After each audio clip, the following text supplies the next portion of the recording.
CMS, ये 3 लफ्ज़ आपको बहुत सुनने को मिलेंगे और ख़ास तौर पे जब आप हमारे लर्निंग जर्नी में जैसे जैसे ग्रो करेंगे you will get to hear these 3 letters काफ़ी ज़्यादा. CMS. So what exactly is a CMS? A CMS is a content management system. मेरे साथ रिपीट करें. Content, C for content, M for management, S for system. CMS is a content management system.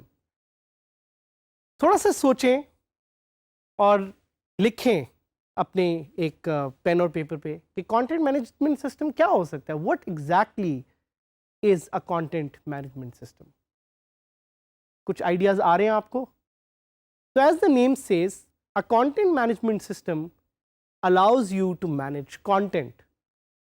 Content क्या होता है? Content जिस तरह के हमने पिछले एक लेसन में भी जिक्र किया इज वो मवाद जो आपको इंटरनेट पे काफ़ी ज़्यादा नज़र आता है. It could be in form of pictures, it could be in form of videos, it could be in form of text, it could be in form of links, it could be in form of file. So CMS is a software that stores content. इसकी एक example मैं आपको देना चाहूँगा which will help you understand कि CMS exactly होता क्या. CMS को वेब इंजन भी कहा जाता है. So very good example is to think of it as a car engine. जिस तरह गाड़ी को चलाने के लिए एक इंजन होता है और काफ़ी ऐसी गाड़ियाँ इंजन में सेम इंजन इंटरनली लगा हुआ होता है.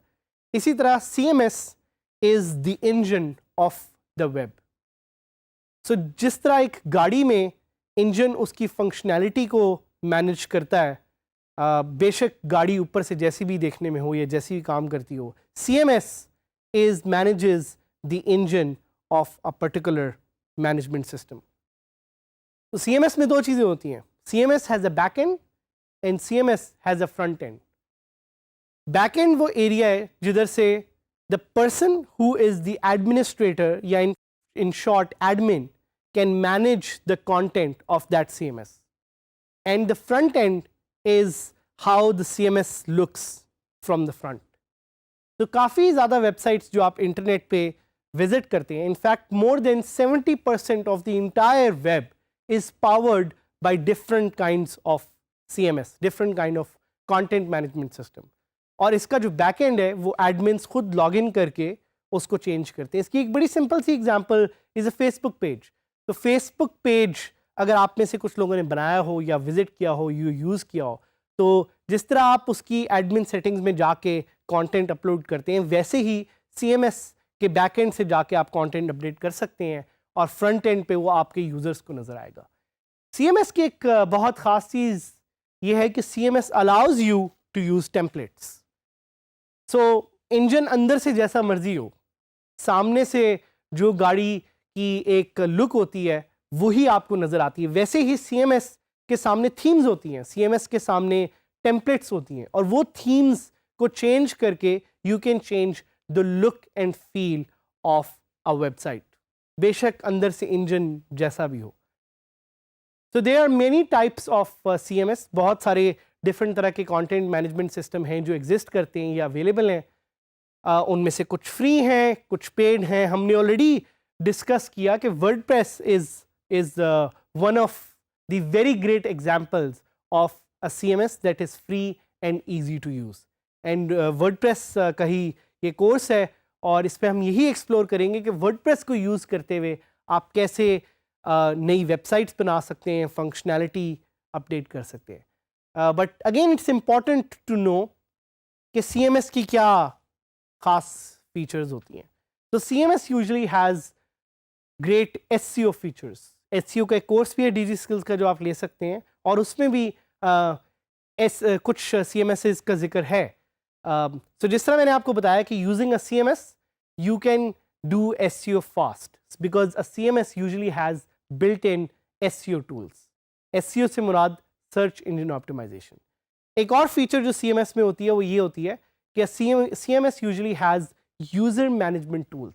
तो अगर आपके बहुत सारे यूज़र्स हैं, लेट्स से आपकी एक सब्सक्रिप्शन वेबसाइट है या लोग आपकी वेबसाइट पे आके कोई परचेजेस कर रहे हैं, आप उन यूज़र्स को या उन परचेजेस को मैनेज कर सकते हैं thanks to a CMS and the built in feature it has.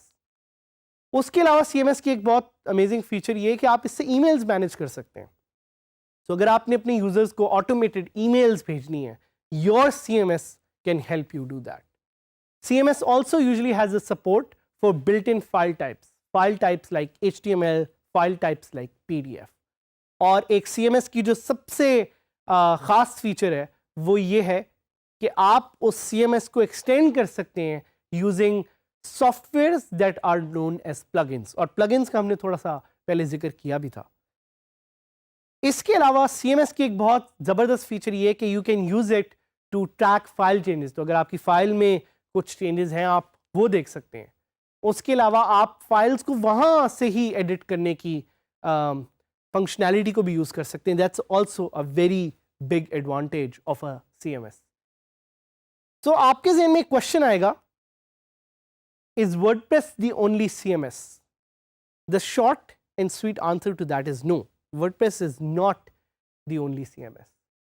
But yes, WordPress is one of the best CMSs to use out there. एक और क्वेश्चन आप पूछ सकते हैं कि why do people use CMS? भाई लोग आखिर कंटेंट मैनेजमेंट सिस्टम क्यों यूज़ करते हैं? वो इसलिए क्योंकि कंटेंट मैनेजमेंट सिस्टम को यूज़ करते हुए आप अपना काम जल्दी कर सकते हैं. So instead of creating a website from scratch, if you use a CMS, you are able to create websites in probably just a day. So people use it for ease and for comfort and for speed. और benefits क्या हैं? Let's explore some of the benefits. Benefits यही हैं कि आपको speed मिलती है, आपको security मिलती है, आपको stability मिलती है. These 3 S's are one of the key reasons why people use a CMS. But let's look at some of the cons. क्या वो चीज़ें हैं जिसकी वजह से CMS should not be preferred या उसके कुछ challenges होते हैं? So one of them is a security risk. CMS update होते हैं लेकिन they take their time. So it's very important for you to use the latest version of the CMS you're using. So in this case we encourage you कि आप WordPress का latest version use करें. और कभी कभी CMS को update करने में डिज़ाइन में कुछ challenges होते हैं because CMS एक certain way में कोड हुआ होता है. So ये एक और चैलेंज CMS का is the difficulty in design. और ऑब्वियसली कुछ फंक्शनैलिटी लिमिटेशंस हैं जो आपको फेस होंगी while using a CMS, but we'll give you some of the best tips in this course, so we'll make sure that you make the most efficient use of WordPress as a CMS. Last question, what are some of the popular CMSs? So there is Drupal, there is Joomla. We'll be talking more about these CMSs in detail. But for now, just try to understand that CMS is the base engine of your website. A CMS will help you do automated emails. A CMS will help you connect your website to social media. A CMS will help you with user management. A CMS will help you with content management. So we'll get to learn more about CMSs in the future, in future lessons, and specifically how to use WordPress effectively as a content management system.